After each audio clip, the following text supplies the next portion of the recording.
விஷாலோட ரத்ன படம். ஸோ தாமிரபரணி பூஜை டைரக்டர் ஹரியோட 2 பேரும் காம்பினேஷன்ல நடிச்ச படம் 3வது படம். ரத்னம் படம் பாத்தீங்கன்னா நம்ம வந்து படத்துடைய சொல்ல வந்த கருத்தை சொல்லியிருக்காங்களான்னா சொல்லியிருக்காங்க. அதை எப்படி நீட்டி முழக்கி சொல்லணுமோ அப்படிதான் சொல்லியிருக்காங்க. இந்த படத்துல வந்து நல்லா நடிச்சிருக்காங்கன்னா பிரியாணி பவானி சங்கர் அவங்க வந்து என்னன்னா அவங்களுக்கான கதாபாத்திரத்தை வந்து சூப்பரா பண்ணியிருக்காங்க. அப்புறம் வந்து பாத்தீங்கன்னா முரளி சர்மா ரொம்ப ஓவர் ஆக்டிங் தான். ஒரு தெலுங்கு படத்துக்கான ஒரு வில்லன் அது கரெக்டா பண்ணியிருக்காங்க.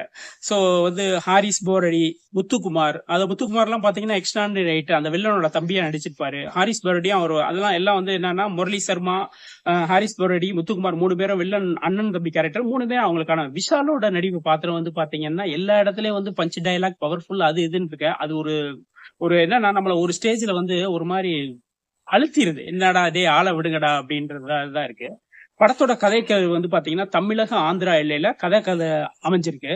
சோ நில பிரச்சனையை பத்தி சொல்லுது, நீட் தேர்வை பத்தி சொல்லுது, அந்த தேர்ச்சி பெற்றாலும் அரசு கல்வியில இடம் கிடைக்காத மாணவர்களை பற்றி சொல்லுது. அதாவது வில்லன் குரூப் வந்து பாத்தீங்கன்னா நில மோசடி, அதாவது அவங்க வந்து பாத்தீங்கன்னா சின்ன பிள்ளையில வந்து அவங்களுடைய இள வயதுல வந்து பாத்தீங்கன்னா அந்த தமிழக ஆந்திரா எல்லை பார்டர்ல வர்ற பஸ்ஸை வந்து கீழே தள்ளி விட்டுட்டு அதுல இருக்க பெண்களுடைய நகைகள் பணத்தை எல்லாம் திருடுற கும்பல் தான் இவங்க. இவங்களுடைய அக்காவா பிளாஷ்பேக் போர்ஷன்ல வர்றப்ப வந்து பிரியா பவானி சங்கர். இந்த பிரியா பவானி சங்கர்ல இந்த படத்துல வந்து 2 கேரக்டர். இதுல ஒரு கேரக்டரா வந்து பாத்தீங்கன்னா விஷாலோட அம்மாவா இருந்து தற்கொலை பண்ணிக்கிடுவாங்க. இது ஒரு கேரக்டர் சொல்லப்பட்ட கதை. விஷாலோட இன்னொரு ஒரு காதலியா, அதாவது காதலின்னு வராது, யதார்த்தமா பாக்குற ஒரு பொண்ணு அம்மா மாதிரியே இருக்காளே அப்படின்னு அங்கேயே ஒரு பிரியாணி பவன். சோ கதையோட்ட வந்து பாத்தீங்கன்னா டைரக்டர் ஹரி வந்து என்னன்னா 2 கதையை வந்து கரெக்டா கனெக்ஷன் பண்ணிருப்பாரு. அந்த கதை விஷயத்துல எந்த விதமான வந்து தப்பு இல்ல சொல்ல முடியாது. ஆனா சொல்ல வந்த விஷயத்த வந்து அதாவது நீங்க ஒரு இடத்துல இருந்து ஒரு படிக்கட்டுல இருந்து மேல ஏறி போறீங்க, ஒண்ணு கீழே இறங்கணும் இல்ல மேல இறங்கணும். நீங்க வந்து ஒரு 4 5 6 படிக்கட்டு ஏறி 4 5 6 6 5 4 இப்படியே போய்கிட்டே இருந்தீங்கன்னா நம்ம என்ன செய்வோம், பைத்தியம் பிடிச்சிருச்சு அப்படின்னு. அப்படிதான் இந்த படம் இருக்கு. அதாவது இந்த படம் வந்து பாத்தீங்கன்னா ஒரு செகண்ட் 2வது பார்க்கணும்ன்றது ஒரு திருப்தி இல்ல சார். ஏனோ தானோன்னு ஒரு படம் பண்ணியிருக்காங்க. பாத்தீங்கன்னா சொல்ல வந்த கருத்து வந்து பாத்தீங்கன்னா ஒரு ஒரு நேர்மையான கருத்தா இருந்தாலும் படத்துல வந்து ரொம்ப வயலன்ஸ், அடிதடி, ரவுடி ஹீரோ, அதான் அன்பு கொண்ட பெண்ணுக்காக வந்து வில்லன்களை எதிர்க்கிறது. சோ காலாவதி, அதாவது ஒரு படத்துல வந்து ட்ராக், காமெடி ட்ராக் எல்லாம் பாத்தீங்கன்னா ஒரு காலாவதியான ட்ராக்கா தான் இருக்கும். ஒரு நகைச்சுவன்ற பேர்ல வந்து உருவ கேலி இது. என்ன சொல்ல, யோகி பாபுவும் சரி, நம்ம இவர் மொட்டை ராஜனும் சரி, அதாவது உருவ கேலி தான். அது வந்து நம்மளுக்கு ஒரு எரிச்சலாவே இருக்கு. அதாவது இப்ப நீங்க வந்து எம்எல்ஏ வந்து வீரதார அது அதிகாரம் படைத்த எம்எல்ஏவும் சரி, இந்த வேடிக்கை பாக்குற போலீஸ், இதெல்லாம் வந்து பாத்தீங்கன்னா ஹரி படத்துல வந்து வரிசையா இருக்கிறது. இந்த படத்துல வந்து பாத்தீங்கன்னா அருவாளை கீழே தரையில ஓட்டு சவுண்ட் கொடுத்துட்டு போயிட்டே இருக்கும். சோ இந்த மாதிரி எல்லாம் இருக்கும் உங்களுக்கு. அது வந்து என்ன சொல்றதுன்னா, ஒரு படம் வந்து நீங்க பண்றேன்னா அதாவது படத்துக்கு என்ன தேவையோ அது பண்ணுவோம். நம்ம வந்து இஷ்டத்துக்கு நம்ம மைண்ட்ல என்ன இருக்கோ எல்லாத்தையும் கொட்டிட்டு அதை எடிட்டிங் எல்லாம் பண்ணாம அப்படியே வச்சீங்கன்னா எப்படி இருக்குமோ அதுதான் இந்த படம்.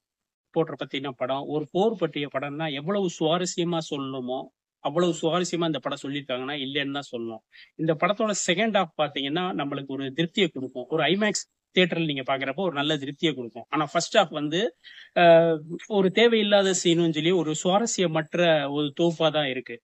இந்த படத்தோட மெயின் அதாவது அந்த பத்திரிகையாளர் குழு 4 பேர் வந்து அமெரிக்காவோட அந்த டிசியை நோக்கி ஜனாதிபதிட்ட பேட்டி எடுக்கலாம்னு சொல்லி போறாங்க. இவங்க எப்படி 4 பேரும் ஒரு இடத்துல ஒண்ணு சேர்றாங்க, இதுக்கிடையில போறக்கூடிய பயணங்கள் எவ்வளவு போர் பதற்றமான இடத்தை தாண்டி அவங்க போறாங்க, லாஸ்ட் அவங்க போறத போய் ஜனாதிபதியை மீட் பண்றாங்களா அப்படின்றதுதான் கதை.